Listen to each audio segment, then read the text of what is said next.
Yo, what's going on, guys? Mush back at it with another video, here to take you guys through a new rumor that is circulating about PlayStation titles coming to PC in 2024. I would take this rumor with a grain of salt, but it is something that I think could end up being true. You know, Sony, as far as their PlayStation lineup for 2024, has been relatively quiet. Usually they drop a major title or a couple in the beginning of the year, and then they'll drop one in the summer, and then sometimes in the fall. But last fall, they actually didn't drop anything.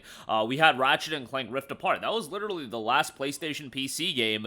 I believe that was released, so it's been a little bit of a layoff as far as PlayStation PC releases, but that'll hopefully be picking up here shortly. A new post has surfaced that is pointing towards releases in 2024. First of all, this one is coming from a post on 4chan, and yes, we are very much scratching for content when we're looking at 4chan posts. But you know what? I'm gonna talk about it anyway, since a lot of this, I think, is just, you know, reasonable guessing rather than actually reporting. It might be valid. I mean, 4chan posts have ended up being true in the past. It's just, you know, when you talk about posts on 4chan, it's like anybody could do it. But nonetheless, this post has surfaced claiming insights from an individual claiming to be a Nix's employee. This source alleges knowledge of certain Sony games slated for a PC release in the coming year. This reported list includes The Last of Us Part 2, God of War Ragnarok, Demon's Souls, Ghost of Tsushima, and Gran Turismo 7. Now, that is a lineup of games where I could see all of those games coming to PC at some point. All of those games coming to PC in calendar year 2024, I find that to be a little bit unlikely.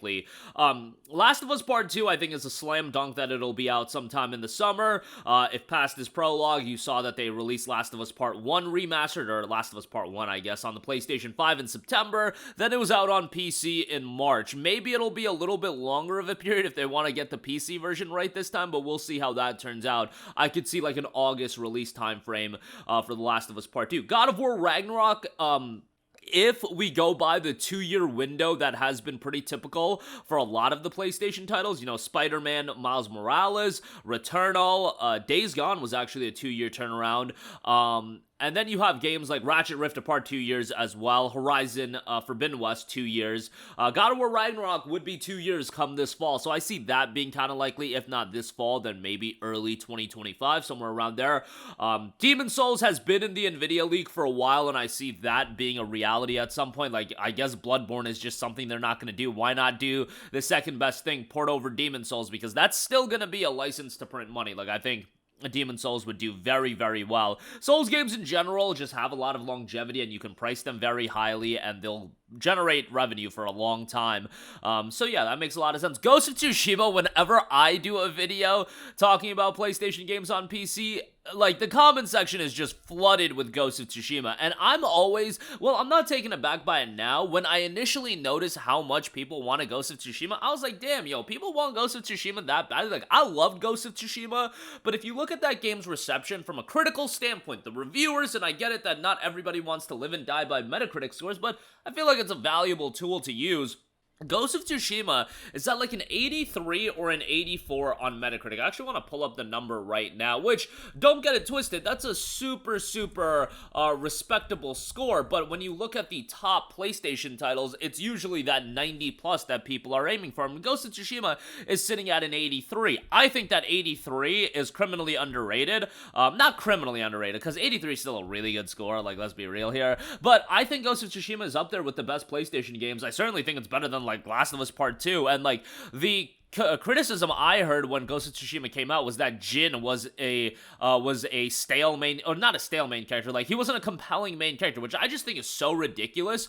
Yes, is Jin boring in the initial portion of the game? Sure, but that was kind of the shtick that the game was going for. It was about Jin's evolution into becoming the Ghost of Tsushima, and I feel like they told that story really well, and overall, by the end of it, like, Jin's character arc and his character development was done exceptionally well. So I really didn't agree with that. Like, I would agree with it if you only played like the first 25% of Ghost of Tsushima, but if you actually got to the end of the game and see, especially the ending of the game, I thought was masterfully done, where, I won't get into spoilers for those of you that haven't played it, but it's a great game, Jin's a great character, and yeah, I definitely want to see it on PC, and guys, that game on PC I think could be remarkable, but We'll see. That game came out back in 2020, so it's not like it's been, I mean, it's not like it's a short window. Maybe they want to wait for it to come to PC when they announce Ghost of Tsushima 2. Like, sometimes they do use these PC versions as a promotional vehicle for the sequels. They did that with Horizon Zero Dawn. They did that with Spider-Man. Could see that happening with Ghost of Tsushima as well. And then Gran Turismo 7 as well. I mean, Gran Turismo being on PC would be really cool.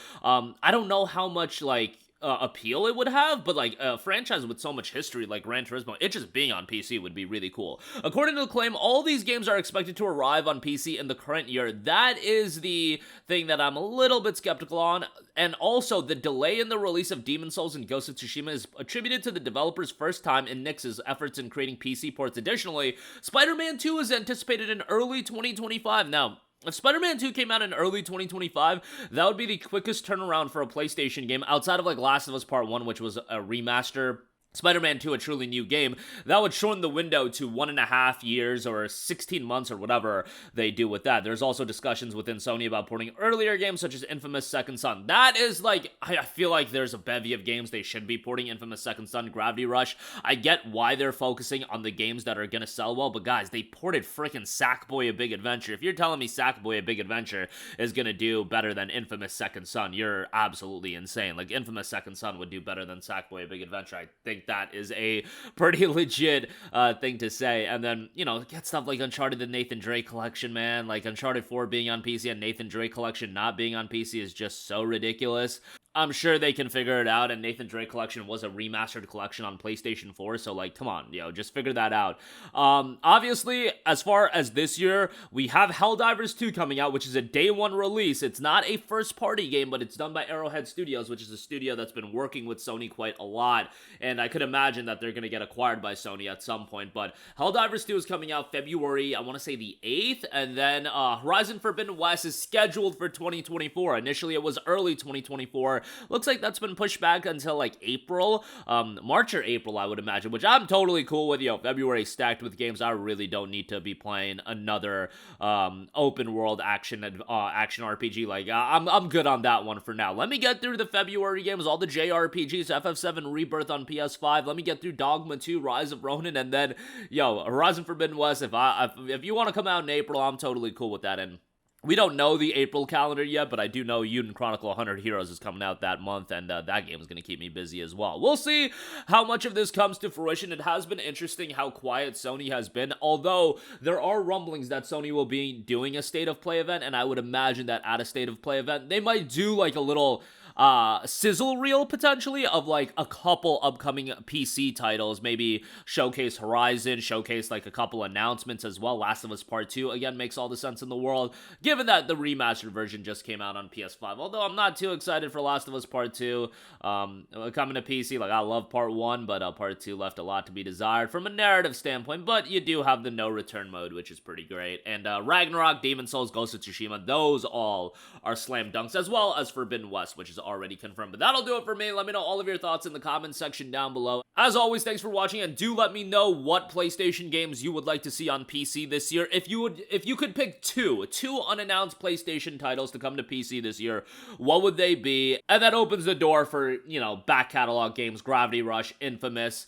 Let's just leave Bloodborne off the table, guys. I know everybody's gonna say Bloodborne, but yeah, that'll do it for me. Your thoughts down below. Thanks for watching, and I'll catch you guys in the next one. Peace out. Hey, what's going on, guys? Mush here again. Hope you enjoyed the video. As you guys might know, YouTube's notification system is sometimes a little bit wonky, even if you're subscribed to the channel. Maybe you're not abundantly aware that I uploaded a video. To remedy that situation, make sure you hit the bell notification button. This way, whenever I upload a new video, and I try to upload as consistently as possible, you will be notified directly of the upload, and you can watch it as soon as it goes live. I would really appreciate if you guys hit that button so you can stay up to date with all of the content I'm posting. But as always, guys, thanks for watching, and I'll catch you guys in the next one. Peace out.